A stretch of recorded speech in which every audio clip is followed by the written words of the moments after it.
जनवरी से लेकर के 31 जनवरी तक सभी 44 निःशुल्क कोचिंग संस्थानों में ये माता सावित्री बाई फुले की जयंती मनाई जाएगी। उस जयंती में, उन सभी जयंतियों में इन वीरांगनाओं के और बाबा साहब के बारे में भी बताया जाएगा। तो बड़े भाई साहब का जो निर्देश है संगठन के लिए, वो एक निर्देश अभी पूरा हो गया, तत्काल पूरा कर दिया गया है आपका। और जो है पूर्व विधायक जी हमारे सफदर रजा साहब, ये जो एक बात कहा कि हमारे लोग डरते हैं, मानसिक रूप से जो है दबे हुए हैं। हमारे भाई छोटेलाल निषाद जी ने कहा कि वोटरों को, बीडीसी को, जिला पंचायतों को खाते में रखा जाता है, कैद कर लिया जाता है। तो मैं उसके बारे में बताना चाहता हूं कि मोक्ष कल्याण संस्थान की न्याय पंचायत स्तर पर, ग्राम सभा स्तर पर हमारे मोक्ष के सिपाही तैनात हैं, हमारे मोक्ष के सिपाही हाजिर हैं। और कहीं भी ऐसी स्थिति अब नहीं आने पाएगी। कोई भी ताकते वोट को खरीदने का, अपने खाते में ले जाने का काम नहीं कर पाएंगे। ये बात अभी जनता पार्टी से मंच से श्यामलाल निषाद कर रहा है। कोई भी चाहेगा, अगर कोई चाहता है कि वोट को जो है पैसे से खरीद लिया जाएगा, दारू से खरीद लिया जाएगा, उसका भी ऐलान वोट वालों ने कर दिया है। ऐसे लोगों को लाठी से खेत कर मारा जाएगा जो गांव वोट खरीदने और हमारी इज्जत को खरीदने के लिए गांव चारों पैसा बंटवाने का काम करेंगे। और एक चीज मैं बार बार अपने अपील में कहता हूँ, मीटिंगों में कहता हूँ, अगर आपको लाभ के लिए मीटिंग में आना हो तो मोक्ष की मीटिंगों में मत आना, क्योंकि मोक्ष की मीटिंग जब आप आओगे तो आपको बताया जाएगा कि आप जो है शिक्षा के लिए काम करो, और आपको बताया जाएगा कि आप जो है दारू और पन्नी जो गांव में लोग बेच करके चुनाव जीतते हैं, उसको रोकने का काम करना होगा। आपको सामंतवाद से लड़ना होगा।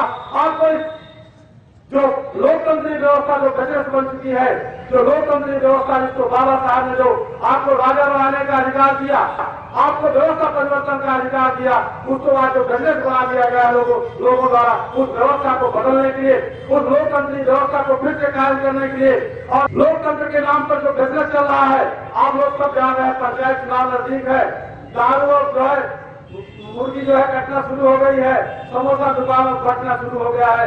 आप अंदाजा लगाइए, मुझे इतना दुख होता है, रोना आता है जब मैं इस बात को सोचता हूँ, जब मैं इस बात को सुनता हूँ, पता लगाता हूँ तो रोना आता है कि जिस वोट के अधिकार को बाबा साहब अम्बेडकर ने व्यवस्था परिवर्तन के लिए दिया था, उस वोट के अधिकार को हमारे लोग नासमझी में, अज्ञानता में 150 रुपए से जो है बेच देने का काम कर रहे हैं। और उसी वोट से सामंतवादी ताकतें सत्ता में आती है।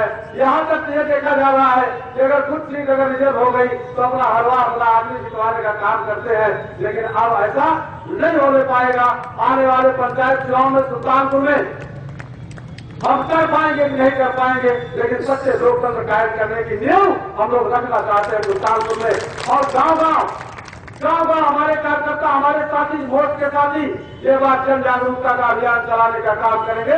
वोट का अधिकार ये बहन बेटियों की तरह, माननीय कांशीराम साहब ने कहा था कि वोट के अधिकार की रक्षा बहन बेटियों की इज्जत की तरह करनी चाहिए। तो वो दिन आ गया है। अब हमारे साथी इतना दिन तक हम लोगों ने देखा झेला, लेकिन अब जो है हमको उठ खड़े होना है और इस तरह की व्यवस्था, इस तरह जो गजस बन चुकी व्यवस्था, इसके खिलाफ हम लोगों को काम करना है। साथियों, कुछ लोग कहते हैं कि मोक्ष क्या क्या काम करेगा, कहते हैं मोक्ष कौन सा काम करेगा, मोक्ष कल्याण संस्थान वाले क्या क्या करेंगे। हम कहते हैं देश में, समाज में जितनी भी कमियां हैं, जितनी भी नालायकियां हैं, जितनी भी कमजोरियां हैं, जितनी कमियां हैं, उसके सबके समाधान के लिए काम हर सामाजिक व्यक्ति को करना चाहिए। मोक्ष कल्याण संस्थान की तरह हर सामाजिक व्यक्ति को ऐसे कामों में सहयोग करना चाहिए। अगर बच्चों की शिक्षा बर्बाद हो रही है, सभी सामाजिक संगठनों का, सभी सामाजिक व्यक्तियों की जिम्मेदारी बनती है उस बर्बाद हो रही शिक्षा व्यवस्था को संभालने की। अगर वोट आज गजरस बन चुका है, अगर आज चुनाव गजरस बन चुका है, लोकतंत्र गजरस बन चुका है, इसके खिलाफ आवाज उठाने की जिम्मेदारी हम सामाजिक सभी व्यक्तियों की बनती है। मेरे भाइयों बहनों साथियों, मैं कह रहा हूं भैया, सीधी बात है। बाबा साहब ने कहा था, बाबा साहब का निर्देश था, क्योंकि जो कुछ भी मैं आज हूं बाबा साहब की बदौलत हूं, इसलिए मैं बाबा साहब के निर्देश के प्रति गद्दारी नहीं कर सकता। बाबा साहब ने कहा था समाज को शिक्षित करो, समाज को शिक्षित करने का बाबा साहब का निर्देश था, उस निर्देश का पालन कर रहा हूं, जितना कर सकता हूं, जितना हमारे साथी कर पा रहे हैं उतना पालन कर रहे हैं। आपसे अपील करता हूं, आपसे निवेदन करता हूं कि बाबा साहब के पहले निर्देश समाज को शिक्षित करो, पे काम करना साथी शुरू कर दीजिए और काम करने के लिए कंधे से कंधा मिला करके चलिए, कारवां आगे बढ़ाइए, इस काम को आगे बढ़ाना है। दूसरा निर्देश बाबा साहब का था, दूसरा निर्देश बाबा साहब का था, समाज को संगठित करो। समाज को संगठित करने का काम आप लोग स्वयं देख सकते हैं। मंच पे आप लोग देख सकते हैं कि सभी ओबीसी एससी माइनॉरिटी के लोग सब मंच पे मौजूद है। यहाँ जितने लोग उपस्थित है, मैं अपने कार्यक्रमों में जाता हूँ तो ये बात कहता हूँ, निर्देश हार्डली निर्देश देता हूँ कि जिस कार्यक्रम में आऊंगा उसमें सिर्फ एक जात के लोग नहीं रहेंगे। हम मोस्ट समाज बनाना चाहते हैं, हम ओबीसी एससी माइनॉरिटी को एक साथ छोड़ना चाहते हैं, एक मंच पे लाना चाहते हैं और उसके लिए काम करना चाहते हैं। और ये चीज 3 साल के अंदर अंदर दिखाई देना शुरू हो गई हमारे हर मीटिंगों में। इसी मीटिंग में हम आप यही देखते हैं, इसमें हमारे ओबीसी एससी माइनॉरिटी के सभी लोग जो है साथ चल रहे हैं। साथियों, हो सकता है आपको अभी पूरी जानकारी नहीं है, लेकिन जब मैंने इतिहास को पढ़ा तो मैंने इतिहास को पन्नों में देखा, 2000 साल के इतिहास को मैंने पढ़ा और इतिहास के पन्नों में देखा यहाँ जिस तरह से जात के आधार पर, धर्म के आधार पर हमको आपस में लड़ा करके राज किया जा रहा है, ये असली इतिहास नहीं है साथियों। ओबीसी एससी माइनॉरिटी ये एक ही समाज के हैं, इनको जानबूझ करके अलग किया गया, जानबूझ करके लड़ाया गया है। बहुत तरह तरह के इतिहास लोगों को आपको बताया जाता है। इतिहास हमेशा विजेताओं के पक्ष में लिखा जाता है। श्यामलाल निषाद ने भी इतिहास पढ़ा है, आपका बेटा, आपका भाई ये भी इतिहास पढ़ा है और इतिहास के पन्नों में हमने देखा है ओबीसी एससी माइनॉरिटी एक है, ये अलग नहीं है। और हमको अब मिल करके काम करना होगा, मिल करके हमको अपनी खोई हुई विरासत और विरासत को पाने के लिए काम करना होगा। लोग कहते हैं कि श्यामलाल निषाद राजनीति करते हैं, राजनीति की बात करते हैं। हम कहते हैं राजनीति हमारे रग रग में है, हमारे रोम रोम में राजनीति है। हम चाहते हैं कि जिस अगर वोट हमारा है तो सत्ता भी हमारे लोगों की होनी चाहिए और हमको आपस में लड़ा करके दूसरे लोगों को राज करने का मौका नहीं दिया जाएगा। उसको खत्म करने का काम किया जाएगा, उसको समाप्त करने के लिए संघर्ष किया जाएगा। संघर्ष में जितना समय लग जाए, हो सकता है, मैं ये बात पक्की कर चुका हूं, हम हमारे साथी करेंगे, आपका साथ मिल जाएगा, आपका सहयोग मिल जाएगा, आपका सानिध्य मिल जाएगा। इस लड़ाई को हम लोग जल्दी जीत लेंगे। नहीं तो हो सकता है कि हमारी आने वाली पीढ़ी जीतेगी, लेकिन हम उस नींव को रखना चाहते हैं, उस पर काम करना चाहते हैं। साथियों, आपका समर्थन और सहयोग चाहते हैं। और एक चीज हमने ये भी अध्ययन किया, हमने ये भी पढ़ाई से अपने जाना, हमने महसूस किया कि अगर सामाजिक स्तर आपका चेंज होगा, सामाजिक स्तर में आपके परिवर्तन होगा तो सिर्फ शिक्षा से होगा, उसके अलावा कोई दूसरा तरीका नहीं आपके पास। क्लासरूम से बाहर बैठाया जाने वाला बालक, कभी क्लासरूम से बाहर जब बैठाया जाने वाला बालक भारत का संविधान लिखते हैं, सिंबल ऑफ नॉलेज कहे जाते हैं, तो सिर्फ शिक्षा के नाते, शिक्षा के अलावा कोई दूसरा नहीं रास्ता है। आपको मैं बताना चाहता हूं, आप लोगों को मैं समझाना चाहता हूं, खास करके जो हमारे निःशुल्क कोचिंग संचालक हैं उनकी मैं बहुत बहुत प्रशंसा करता हूं। और आने वाले समय में जब भी इतिहास लिखा जाएगा, शेख फातिमा के बारे में कितना संकट उन्होंने झेला था, वही संकट, लगभग उसी तरह का संकट आज हमारे संचालक लोग झेल रहे हैं। उनको तरह तरह की बातें सुनाई जाती हैं। आने वाले समय में इसी तरह से आपको याद किया जाएगा। यह बात एक शिक्षक आपको बता रहा है, आप लोग जितने भी कोचिंग संचालक यहाँ मौजूद हैं, जब भी वक्त आएगा और इतिहास लिखा जाएगा और लिखा जाएगा इतिहास के पन्नों में कि जिस समय शिक्षा बर्बाद हो रही थी, उस समय वोट के आह्वान पर गांव लोगों ने शिक्षा को संभालने का काम किया। आज 44 है, आज 44 निःशुल्क कोचिंग है। मैं चाहता हूं कि आने वाले समय में, आने वाले 7-6 महीने के अंदर जनपद के सभी गांव के सभी पूर्वों में निःशुल्क कोचिंग खोली जानी चाहिए। और यह काम मुझे पूरा यकीन हो गया और हमारे साथी, हमारे संघर्षशील साथी जो है वो सब ये काम को करने में आप बिल्कुल हिचक नहीं करेंगे।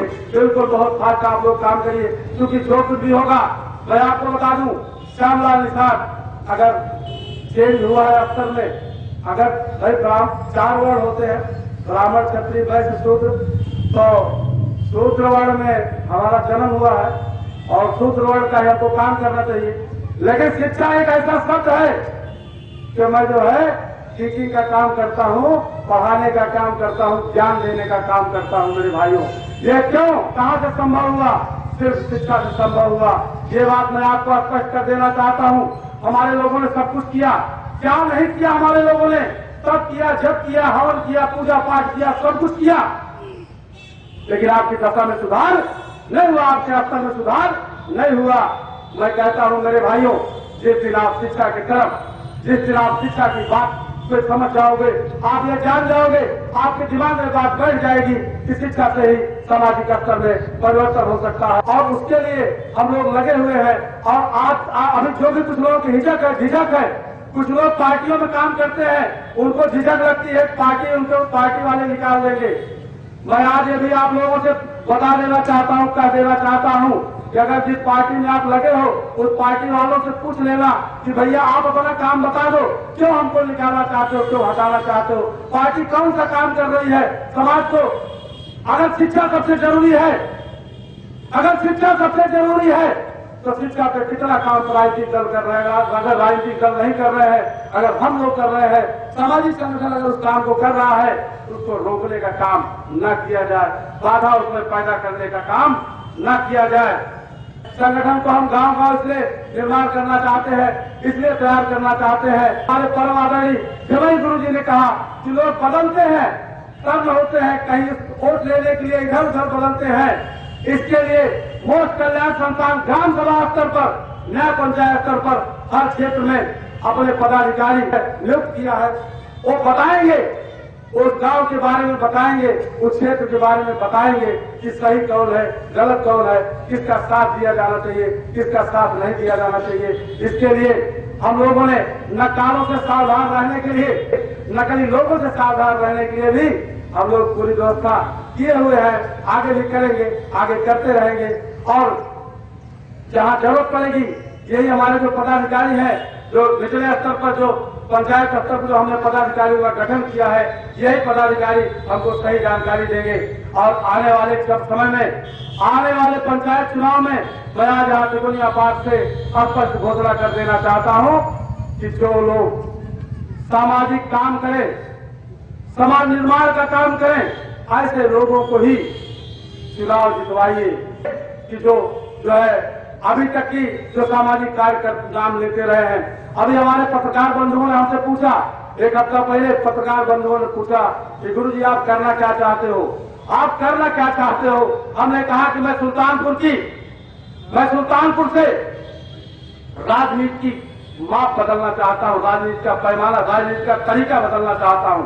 जो अभी तक लोग चुनाव में तरह तरह के हथकंडे अपना करके चुनाव जीतने का काम करते हैं, हम उस तरीके को चेंज करना चाहते हैं, हम उस तरीके को बदलना चाहते हैं। जो शिक्षा के क्षेत्र में काम करेगा, जो समाज निर्माण का काम करेगा, जो शिक्षा के लिए काम करेगा, ऐसे लोगों को नंबर 1 का सामाजिक माना जाएगा और ऐसे लोगों को सब नंबर 1 की प्राथमिकता मिलनी चाहिए। इसलिए हम अभी बात हुई, हमने कहा कि अगर मुझे पता चल गया है, मुझे जानकारी अगर हो गई है कि शिक्षा से ही समाज की उन्नति हो सकती है, समाज की तरक्की हो सकती है, तो पूरा जीवन उससे मैं लगा देना चाहता हूं।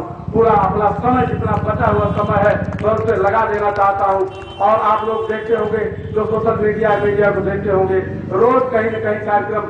अब तक तो यह था कि हमको सिफारिश करनी पड़ती थी लोगों से कि भाई कोचिंग खुलवाइए, अच्छा काम है, कोचिंग खुलवाइए। लेकिन अब लोग स्वतः प्रेरित हो रहे हैं, ये बहुत अच्छी बात है। कभी कभी इतिहास की शुरुआत, ये कभी कभी विचारधारा की शुरुआत किसी जगह से होती है, पूरे देश में फैलती है। तो मैं चाहता हूं कि शिक्षा के क्षेत्र में ये शुरुआत सुल्तानपुर की धरती से शुरू हो और पूरे देश में फैले। और ये भी मैं चाहता हूं ओबीसी माइनॉरिटी को जोड़ने का काम, ओबीसी माइनॉरिटी को जोड़ने का काम, इसकी शुरुआत सुल्तानपुर से हो गई है। धीरे धीरे इसकी हवा चौबगला बहे और पूरे देश में एकता कायम होनी चाहिए। मैं ऐसा समाज जो है बनाना चाहता हूं, ऐसे जो है समाज के लिए काम करना चाहता हूं।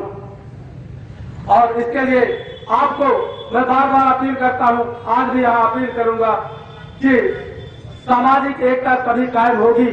हमारे महापुरुषों ने भी कहा है, इस बात को बार बार कहा है, बिना सामाजिक एकता कायम किए राजनीतिक एकता कायम नहीं हो सकती। तो सामाजिक एकता कायम करने के लिए हमको आपस में मिलना जुलना होगा, आपस में समन्वय कायम करना होगा, आपस में सहकारिता कायम करनी होगी, आपस में विश्वास और मेल मिलाप कायम करना होगा।